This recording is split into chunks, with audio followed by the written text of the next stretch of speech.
भारत में पैदा तो हुआ लेकिन भारतीय नहीं है। यह स्टेटलेस व्यक्ति अपनी नागरिकता के लिए लड़ रहा है। ये कहानी है बहीसन रविंद्रन की।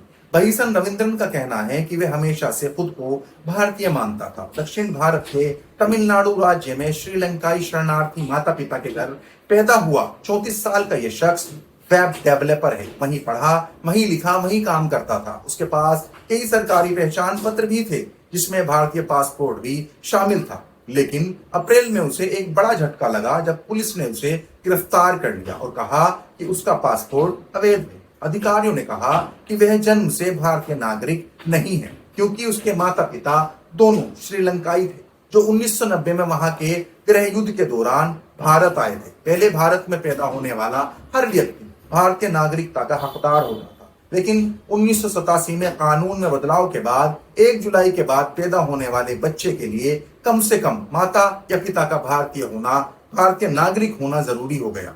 रविंद्रन 1991 में पैदा हुआ था, जब उसके माता पिता भारत आए थे।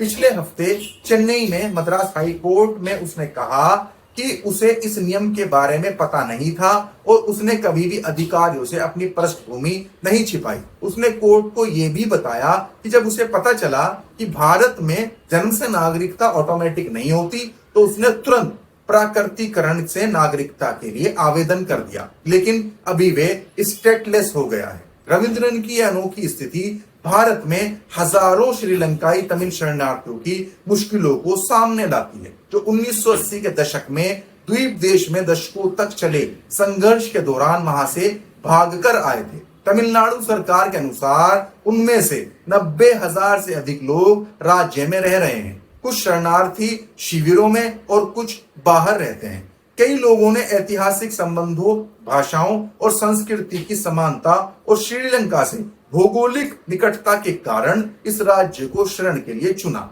और अब रविंद्रन जैसे 22,000 से अधिक लोग हैं जो 1987 के बाद श्रीलंकाई तमिल माता पिता के घर भारत में पैदा हुए थे, लेकिन दशकों बाद भी उनकी नागरिकता का दर्जा अभी भी अधर में है।